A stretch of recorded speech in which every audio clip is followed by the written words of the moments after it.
I always used to love the Thomas Christmas episodes growing up, even though as a child I wasn't really in control of what VHS was shoved on, so would often be watching these episodes at any time of the year other than Christmas. But even so, it was still always nice seeing the sets dusted in, I'm gonna guess, flour? It makes them feel more unique and special. Basically, whole new sets just for these episodes. Plus they'd sometimes remix the music in the show, such as adding bells just to make it feel that much more Christmassy. So this Christmas I decided to watch every single Christmassy episode of Thomas and Friends, starting at the classic era and finishing up at All Engines Go. So sit back, relax, and let's start talking about them. So let's start off with an episode from the very first season, Thomas, Terence and the Snow, which technically isn't even a Christmas episode, but there are so many Christmas episodes in the CGI series that I had to try and even out the playing field somehow. So Thomas, Terence and the Snow. This episode features the introduction of Terence, and Thomas immediately makes fun of him and criticises his wheels. Thomas, why are you picking the wheels? Criticise his weird receding hairline. Horrible balding tractor, shouldn't even have hair to begin with. Here we first get the introduction of Thomas not wanting to wear his snowplow, and that does come up a lot in these episodes. Thomas then goes out of his way to break his snowplow, and then goes out and gets caught in the snow, and has to be saved by Terence. A pretty basic story, but it does feature the very first on-screen crash of the show. It's probably just for nostalgia, but I quite like this one, and I'd give it a 6 out of 10. Next up is the Series 1 finale, Thomas's Christmas Party. So this one is undeniably a Christmas episode. I mean, Christmas is in the title. In this episode, they throw a Christmas party for Mrs. Kindly, and who the hell is Mrs. Kindly, you ask? Well, they spend a lot of the episode explaining in unnecessary detail. She was ill in bed, she warned Thomas of a landslide, and then the Fat Controller sent her away to Bournemouth to get better? Why send her to Bournemouth? Does the island of Sodor not have hospitals? Why Bournemouth anyway? If someone's ill in bed, why would Bournemouth solve their ailments? So now they're having a party for her. Now they're saving her from being snowed in. And this bit right here just baffles me. Terence said goodbye to Mrs. Kindly and promised to take care of her cottage as he watched them all set off. What are you thinking, Mrs. Kindly? Don't leave a tractor to house sit. He'll leave all track marks on the carpet and, oh yeah, he'll smash through the walls because he's a tractor. The ending was quite nice though, featuring all the engines, although I don't know where they're getting those hats from. The hats are bigger than the people. Also, those are just Christmas lights jammed into the snow. That's silly. And the episode ends with Ringo Starr singing with himself. We wish you a Merry Christmas, we wish you a Merry Christmas and a Happy New Year. It was an okay first attempt at a Christmas episode, but it gets a 5 out of 10. Next we have Season 2's Thomas and the Missing Christmas Tree. Here Thomas gets stuck in the snow, again, and has to be saved by Donald and Douglas. So they're already reusing ideas. This does not bode well for this list. Then they just repeat the ending of the last Christmas episode with everyone wearing massive hats again. And what's Diesel doing here? I thought they sent him away. And here Santa shows up, who weirdly looks identical to the Fat Controller, but isn't him because they shake hands. So who the hell is this? I suppose it just is the real Santa, and Santa exists in this universe. This episode gets a 4 out of 10. On to Season 3 with Thomas and Percy's Christmas Adventure. Another episode where it snows a lot, but here Thomas and Percy are actually saving people. There's a part in this episode where Harold drops crates of food down to the stranded villagers, and they all stand way too close to these wooden crates. This man gets hit. Then later in the episode, Percy asks who Santa Claus is, after presumably forgetting about meeting him in the previous episode. And the villagers all thank the engines by painting the insides of a shed, somehow without waking any of the trains, and they leave them gifts. What gifts do you give a train? Oh, coal, I suppose. But if they want coal, what's the incentive for them to be nice? Probably the constant fear of being scrapped. That'd do it.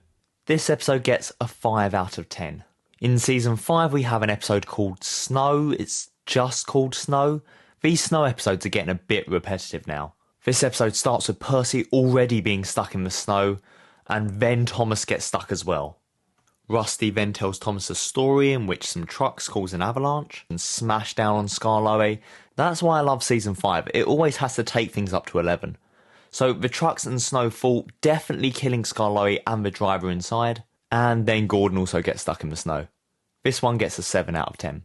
Season 6's It's Only Snow is another Christmas episode, but the plot again revolves around snow, and Thomas again delivering a Christmas tree. Thomas doesn't want to wear his snowplow here, and actually, that's fair enough. Where's his usual blue one? Instead he gets this torture device dropped on him by this freak. What the hell is wrong with his face? Thomas's snowplow breaks and knocks over a water tower. He then goes on without a snowplow and is basically fine. So the moral of this story is don't even bother with a snowplow because you don't actually need them. Weird mixed messages there, 5 out of 10. Season 7's Snow Engine stars Oliver, so I'm already a fan of it. These kids make a giant crashable snowman and Oliver doesn't like snow. Wonder where this is going. So they finish the snowman and where is everyone getting these giant hats? Is there a shop that specialises in just giant hats? Oliver then crashes into it, obviously, and the snow just fills his eye sockets. The kids then show up and somehow lift that giant hat onto Oliver and everyone's happy. This episode gets an 8 out of 10. Next we have the episode Not So Hasty Puddings. It snows, Thomas doesn't want to wear a snowplow, blah blah blah. But also the Christmas pudding factory is snowed in. Why does this island have a Christmas pudding factory? So everyone worries that the children won't have their Christmas puddings. I don't know a single child who isn't disgusted by Christmas pudding, but whatever. Elizabeth tries to deliver them, but crashes into snow and has to be saved by Terence. This episode also reused a lot of old shots from previous episodes, even though they don't work in context, like Toby just shows up here. Yeah, this one just felt really lazy to me, and I'm going to give it a 2 out of 10. Next is Season 8's Don't Tell Thomas, and Thomas spends the day clearing the tracks of snow. Finally, these characters seem to have learnt something. If you actually get rid of the snow, maybe there'll be less trains crashing and getting stuck into the snow. Everyone wants to thank Thomas for this by surprising him, but won't tell him what the surprise is. So Thomas then starts following them secretly. That's not secretly, you're right behind her, and you're a train, you're hardly subtle. Thomas gets annoyed that no one's telling him the surprise and runs away, and Harold then has to go look for him. Thomas has way too much free will in this episode. How is he driving himself and stalking people and running away? Why is his driver accommodating this behaviour? The surprise was another Christmas tree. Thomas is happy, I'm not. 3 out of 10. Gordon takes charge. Here Gordon has to teach Percy how to pull coaches and goes all arrogant as Gordon usually does. He then slips on ice and goes into some snow. My favourite part here is how they recap something with a flashback that happened literally 1 minute beforehand. I'm really starting to notice a decline in quality of these stories because they're becoming more and more dumbed down. This one wasn't great, but it was nice to not have an episode featuring Thomas, so this one gets a 4 out of 10. On to Season 9 now with the episode Keeping Up with James. James has to work with Edward clearing the tracks of snow, and James is just unreasonably cruel to Edward here. James is the absolute worst. I never realised as a kid that James is probably the worst character out of all of them. His whole thing is just to be mean and antagonise others. He's way worse than Diesel. Just look at how punchable his face is here. In the later series, they've changed up whatever they're using for snow to this stuff with a bit more shine to it, which I think I prefer because it makes it look more realistic in my opinion. Oh, and James crashes and learns nothing. Also, quick note, I really like the Fat Controller's little hat and gloves here, which isn't the sole reason I'm giving this episode a 6 out of 10, but it certainly helps. Okay, Thomas and the toy shop. Thomas has to take toys from the toy factory to the toy shop. There's a toy factory here now too. Maybe that's where they're making the giant hats. Thomas then tries to take a train that's too long but can't, so needs help. This episode was awful because there was just so little to it. And these episodes are now 7 minutes instead of 5, and it just felt like an eternity. I'm giving this one a 1 out of 10.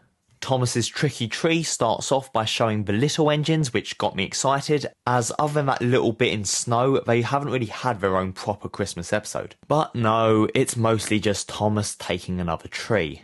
Except he takes not a tree and crashes into a canal. He then gets the tree from Sir Handel, whose story I'd much rather have followed. It was nice seeing the little engines again, even if it was just the supporting characters. But it couldn't save this episode from being not great. It gets a 4 out of 10. Next we have Thomas's frosty friend, and my god, this one's awful. Remember how I said that the 7-minute runtime does a bit of a disservice to a lot of these episodes because it just makes them drag? Well, here a snowman balloon magically attaches to Thomas and Thomas tries to escape it, thinking it's following him. And that's it. That's the whole thing for 7 minutes. This one was mind-numbingly boring. It gets a 1 out of 10. On to the final episode now, which is Season 11's Henry's Lucky Day. Henry gets superstitious of needing his lucky trucks. He's told that he needs to take some presents for some kids, but thinks he can't because he's missing his lucky trucks.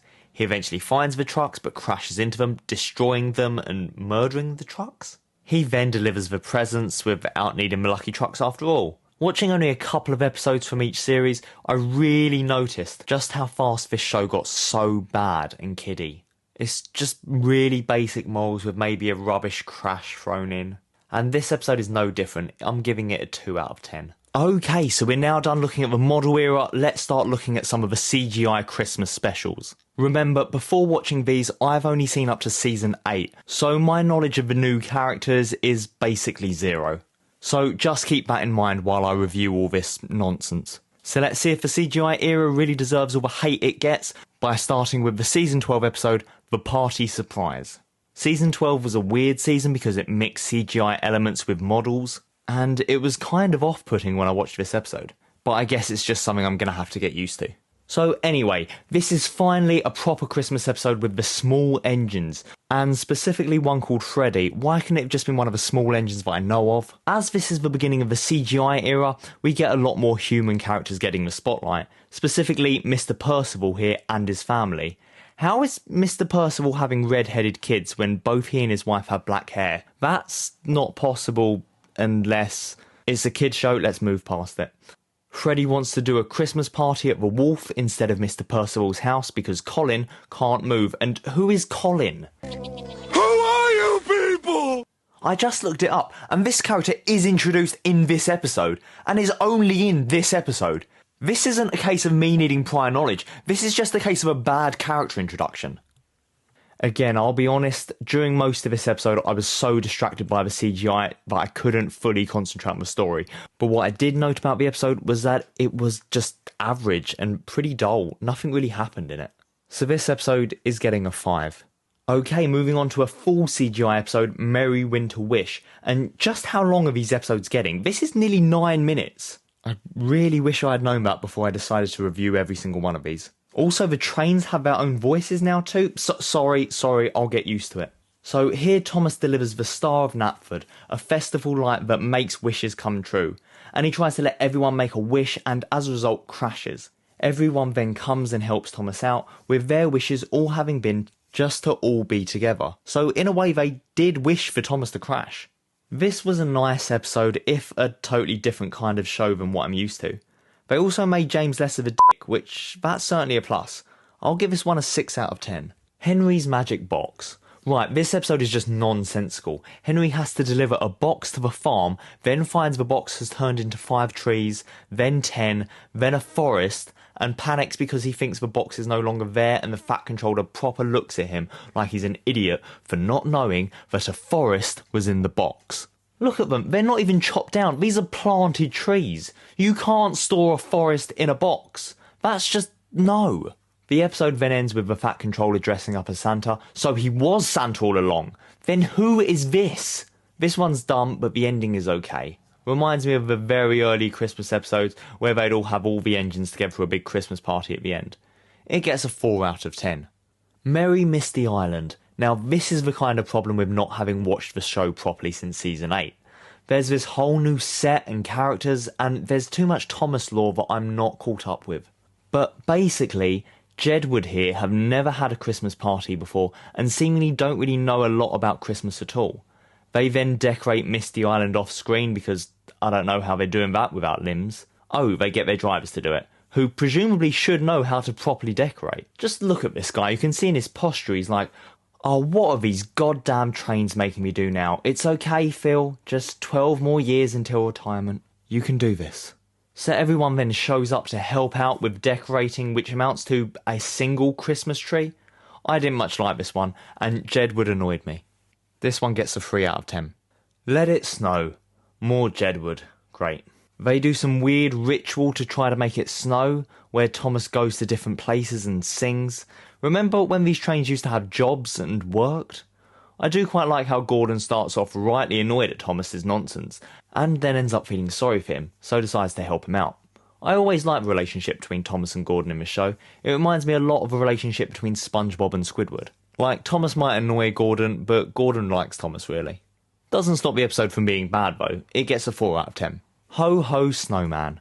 Thomas complains about wearing his snowplow, they're bringing that back, are they? Well, no. He then just leaves and isn't in the episode anymore at all. It turns out this episode is actually about Henry talking to a snowman and is freaked out by it.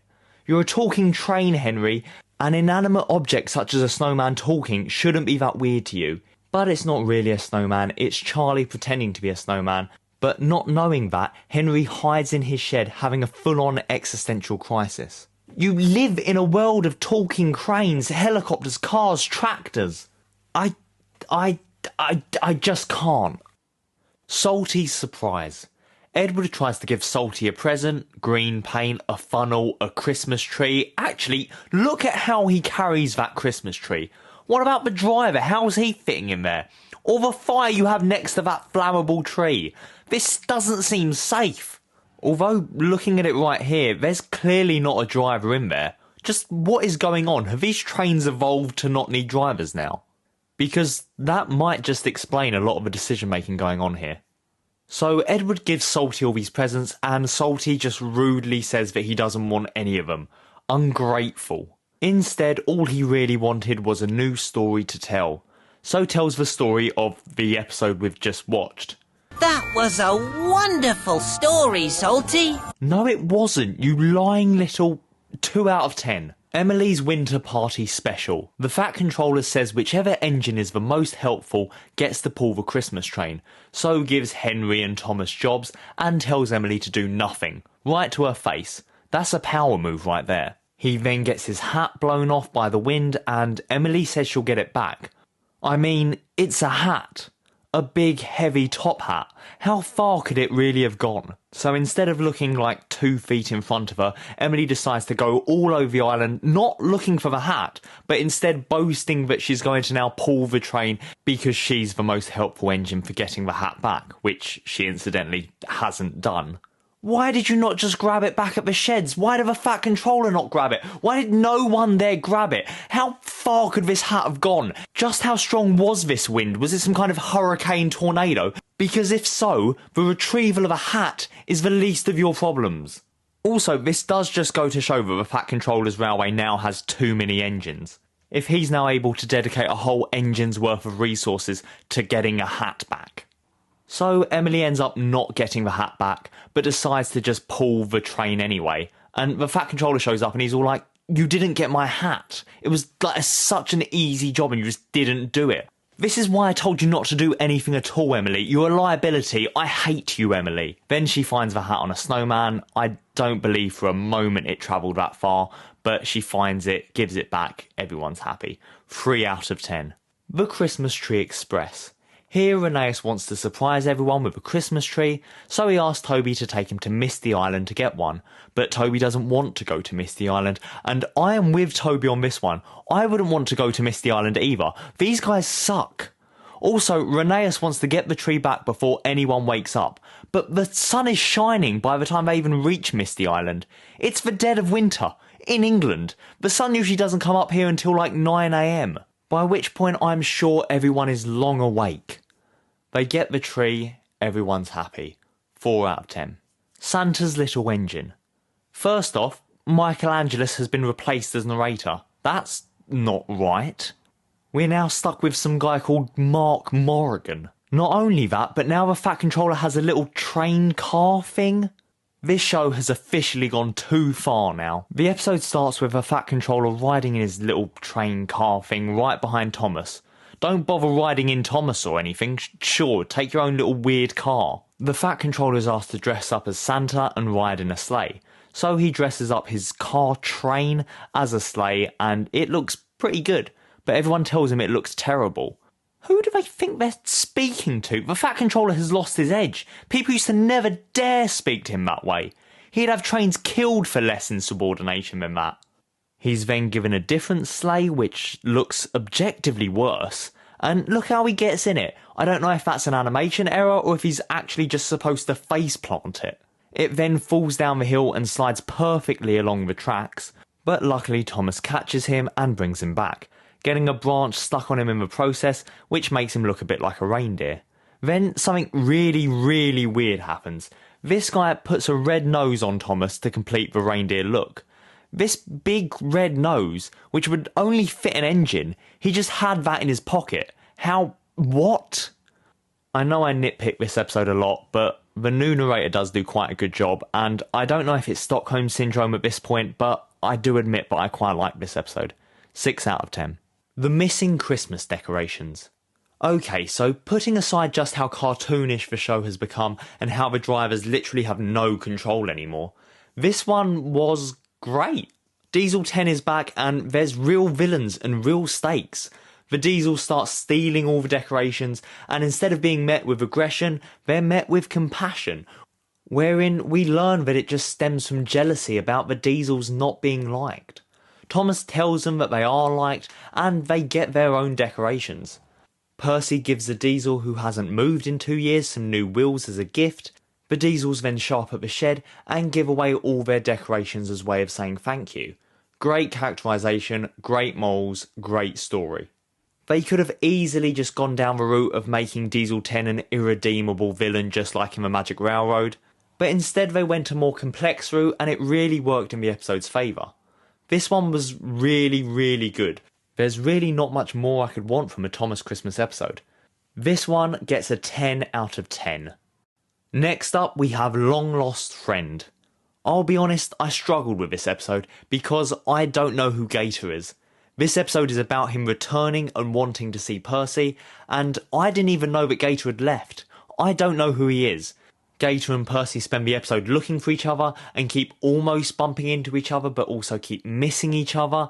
And to this episode's credit, it does give a pretty solid heartfelt ending when they do finally find each other. But again, I don't know who Gator is, so most of this reunion was lost on me. I feel like it's a bit unfair to rate this episode, as this feels like a part 2 to a part 1 I didn't watch. So let's see, this episode gets a Gator out of 10? Yeah, that'll do. Last Train for Christmas. This episode is just nice. All the engines band together with the singular goal of getting one final train on Christmas Eve to get everyone home for Christmas. It was just nice. There's really not much to say about it other than it was nice and simple, and it also taught me what a slip coach was. Are they real? Is that real? Is that a real thing? It is? Alright, fine. Although, this episode begins with Oliver having no idea what Christmas even is. Like, Thomas has to explain the concept of Christmas to him, despite the fact that he's been in earlier episodes celebrating Christmas. 6 out of 10. Duncan the Humbug. My favourite thing about this episode by far was the music. There's a lot of classic Christmas music here that's been remixed to fit the tone of the scene that it's in, and that obviously serves to give it a really Christmassy feel. But let's look at the actual story of the episode. Here, Duncan acts like a knob, and so is told that he can only have a new coat of paint if he's cheerful for the rest of the day. And I've got to say, it is fun watching his internal struggle of everyone annoying him but having to hide it. Like, they really nailed the facial expressions here. It's really impressive that they can make a believably fake smile and show just how pained Duncan is. I do feel like maybe the moral might get a bit muddled here, because on the surface it does seem a bit like, if you don't like the way someone acts, just force them to change. That's not really very accepting of others now, is it, Thomas and friends? And yes, they do kind of say at the end that they shouldn't have tried to get Duncan to change, but that all just seems a bit tacked on. I don't know. I give this one a 7 out of 10.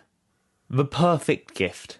Percy wants to give Reg a Christmas tree for Christmas, and Reg repays that kindness by shoving that tree into a wood chipper. That's cold.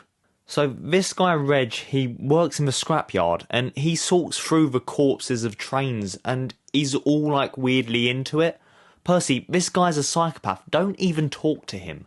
Instead of learning his lesson, Percy then comes back and brings Reg some carolers to sing him a song, and he again shoves them into a wood chipper. Nah, not really, but I wouldn't put it past him. Instead, he just ignores the carolers and keeps digging through train corpses. Percy then gives him some train corpses as a gift, and he makes a horrific statue out of them. Percy, get the hell out of there now. 3 out of 10, that one was a bit much. A Cranky Christmas. Cranky breaks a crate and so hides it, pretending that it went missing. I gotta say, out of all the characters who now have their own voices, I think Cranky just might be my favourite. He's got a proper working class Londoner accent. Thomas eventually finds the crate and crashes, double breaking the crate. But it was full of ice skates anyway, so nothing actually broke, and it's fine and Cranky got away with everything. So the moral of that story, kids, is if you do something wrong, lie about it and hope someone else takes the blame. 2 out of 10. Diesel's Ghostly Christmas. This is a double episode, so it's almost 17 minutes long, with the first 5 of those minutes being dedicated solely to Diesel being a dick. They could have easily demonstrated this just with one thing, but no, the episode goes on, showing us more and more dickish things Diesel's done. And it's not like he's just a prick to the steam engines, he's horrible to other Diesels as well, which surprised me. Because they always established that Diesel was like that because he didn't like steam engines, but no, apparently he is just horrible completely. So the engines come together and decide to enact an elaborate Christmas Carol parody, with smoke effects and flying trains and flashbacks. I remember when just the fear of being scrapped used to be enough to get these trains to behave. One thing I really did like though was there was a subversion where the Ghost of Christmas Present was explaining things to Diesel and Diesel was just having none of it. He just left because he was terrified. Which did admittedly get a bit of a chuckle out of me. Diesel gets so terrified of all the ghosts that he ends up crashing and coming off the rails. So everyone's just allowing this train to crash and get damaged and broken, and the money that has to be paid to get it fixed just so that they can teach it a lesson. Again, another thing that wouldn't even be a problem if you didn't give the train sentience. But overall, it was a fine episode. I just wish Diesel was a bit more menacing and sinister rather than just a bit whiny and annoying. I think that's mostly down to his voice though. When I think of Diesel, I think of Ringo Starr's portrayal of him, as when Michael took over he seemed to make Diesel a lot more nasally, and this only seems to have gotten worse with the new voice. It just makes Diesel come across more punchable than intimidating. But overall, a good episode, and it gets a 7 out of 10. Letters to Santa. Harold helps Percy deliver some letters for Santa, and then Percy helps Harold when he runs out of fuel. I hate Harold. This episode was probably fine, but nah, Harold sucks. I couldn't even focus on the episode, let alone enjoy it, because I was just thinking about how much I hated Harold the whole episode. This episode gets a 2 out of 10. The Christmas Coffee Pot. This episode starts with a character called Marion, and her voice is so familiar. Let me just Google it. It's Olivia Colman. Oscar award-winning Olivia Colman. Oscar award-winning Olivia Colman is pretending to be a train who thinks she's talking to a magic tree. And you know what? She's proper going for it too.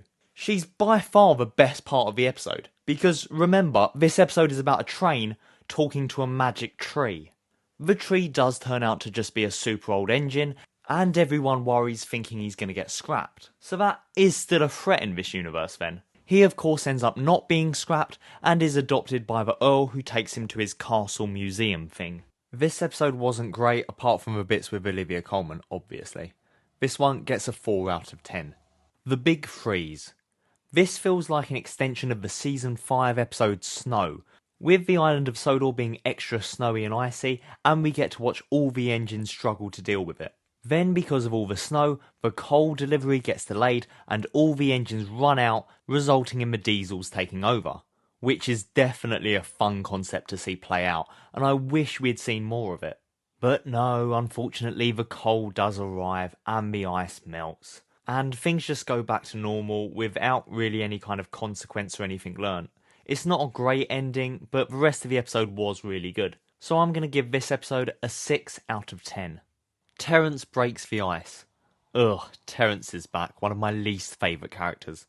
At least they've now gotten rid of his weird receding hairline. But something they haven't got rid of is literally the same story as when they first met. Because that's what half the episode's runtime is made up of, just recapping the season 1 episode in which Terence is first introduced. Granted, they've redone it all in CGI, but it's literally just them remembering what happened. After they're finally done reminiscing, Terence falls through a frozen lake, and to its credit, the episode does do a surprisingly good job at building up the tension as the ice slowly cracks around Terence. I feel that this episode is in fact quite strong in the way that it subverts the message from Terence's first episode. In that episode, he was incredibly boastful about how he can go anywhere, and the episode kind of ends just proving that he can. But here he learns that he can't go anywhere. So yeah, it was a pretty good episode overall, but personally I would have scored it higher if they'd actually gone through with killing Terence. 5 out of 10. Daisy's Perfect Christmas. This one is a pretty basic story about liking tradition and having to accept change and new traditions, but it does feature Daisy, which is a very nice change. Her voice actor really goes all in with the voice and does a great job.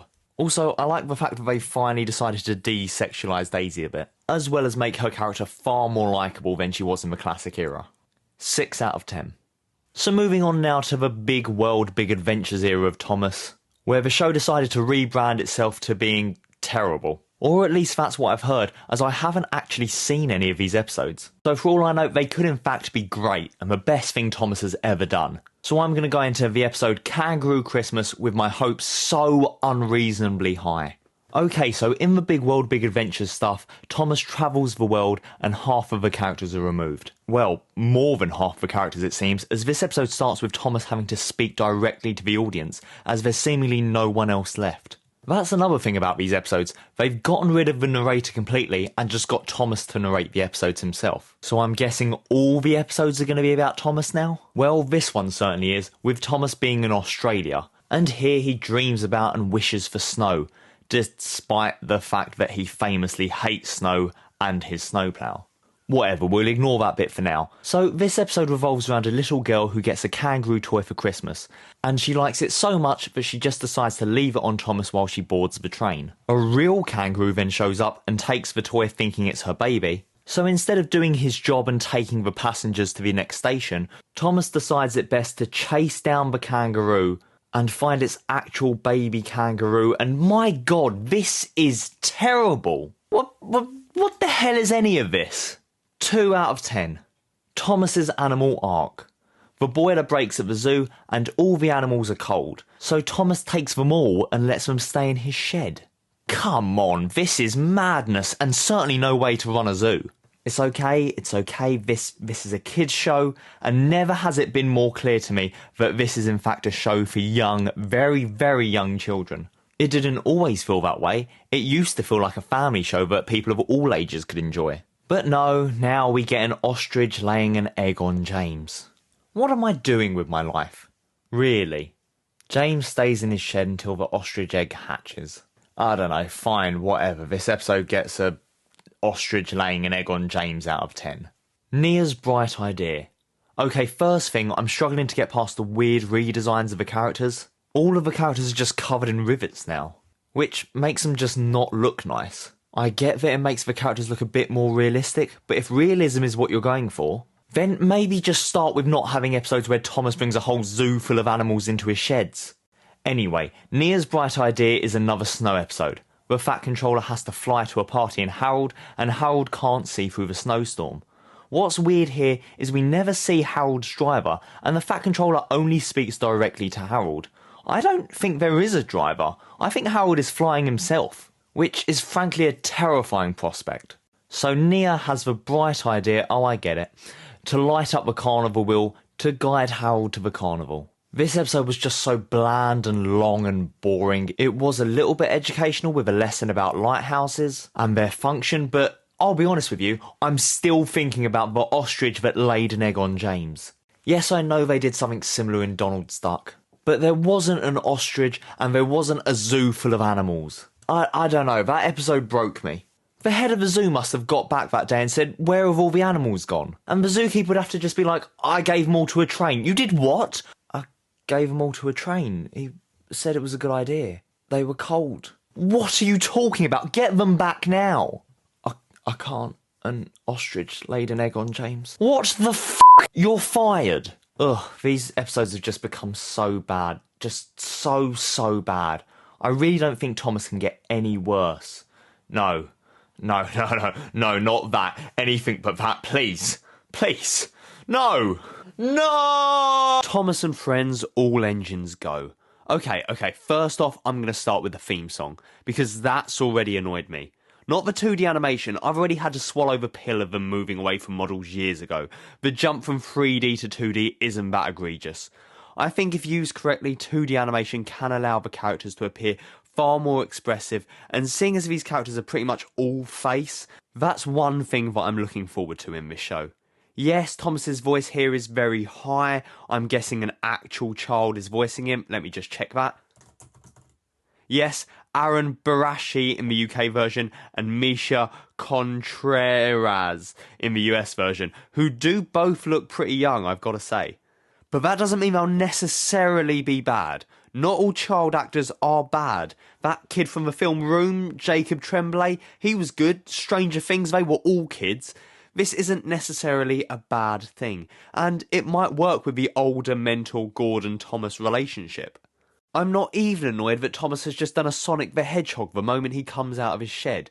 I'm not sure why having that there would benefit a railway. I don't know how Thomas could build up enough speed that quickly to achieve that kind of momentum. And sure, no larger engine could possibly hope to get round that thing.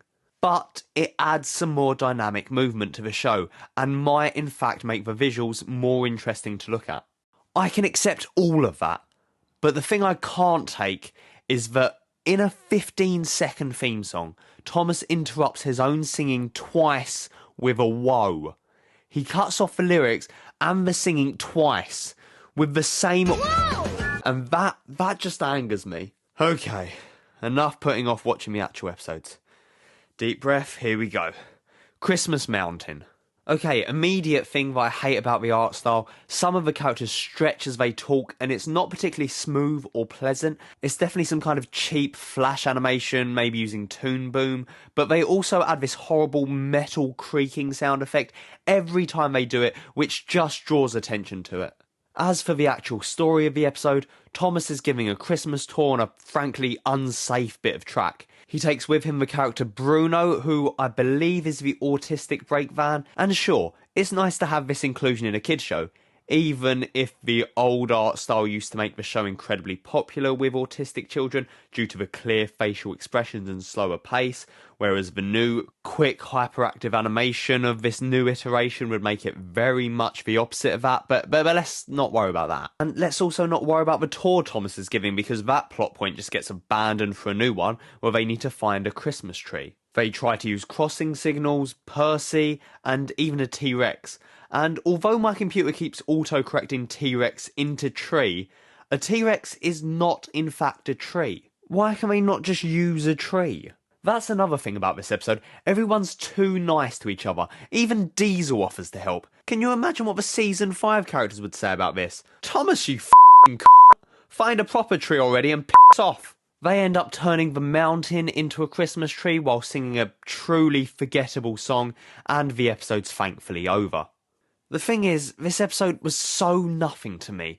I didn't like it, I didn't even hate it. It evoked no emotion in me whatsoever. It was so forgettable that the moment it finished, it had already mostly leaked from my brain. This show has just become something to stick in front of a toddler's head for 10 minutes and nothing more. But guess what? They made another Christmas episode. Whiteout. It's a snow episode. The episode begins with Gordon turning up to the sheds. Wait, did he just have to do the loop-de-loop? Maybe there's another track. He tells Thomas and Percy that there's no more deliveries today, but Percy wants to make sure all the post gets delivered in time for Christmas. And Hanukkah's even sooner! And Kwanzaa, right, Percy? Don't forget Kwanzaa. He forgot Kwanzaa. Gordon seems to have taken up the role of a fat controller in this show. He shows up near the start of each episode and gives exposition. Actually, I haven't seen the fat controller in this at all. Maybe the engines finally overthrew their masters and decided to run the railway for themselves. That's why there's no drivers. That's why they refer to the passengers as humans, not people. Because there's something different. Something they fought a war against. Maybe engines died in that war, and that's why there are only like 8 left in the show. They're the only survivors. I'm putting off watching this episode again. Okay, so Percy has to deliver the mail through the snow or it'll ruin Christmas and Hanukkah! But not Kwanzaa. Percy doesn't care about Kwanzaa. Ugh. They have little smoke hands. Gross. So Percy leaves and Thomas goes with him for seemingly no reason. Also, only Thomas gets the snowplow, not Percy who's, actually trying to do some work. Once again, Cranky shows up and is voiced better than any of the other characters. Well done to all these cranky actors. They make this show partly bearable. Whiff then shows up, so there were more survivors then. And they deliver a present to him. Thomas and Percy then plan on hearing, smelling and feeling their way through the storm to deliver the rest of the gifts. Which does in fact confirm a theory I had in a previous video about them being able to sense outside stimuli. Percy even mentions that he has ears. I don't know where they are, but he has them. I just need them now to taste their way through and I'll be sorted. So they show up at the station and wow, the Fat Controller isn't dead. That's the real happy ending here. This episode was better than the last one, if that means anything, but it's also still an episode of All Engines Go. Well, I did it. That was every single Christmas episode of Thomas and Friends reviewed now. If I have missed any episodes out, please don't tell me because I don't want to go through this again. If you've watched the whole thing, then well done to you. Thank you so much. Be sure to give this video a like, a comment and a subscribe. And happy holidays. Especially Kwanzaa. Happy Kwanzaa.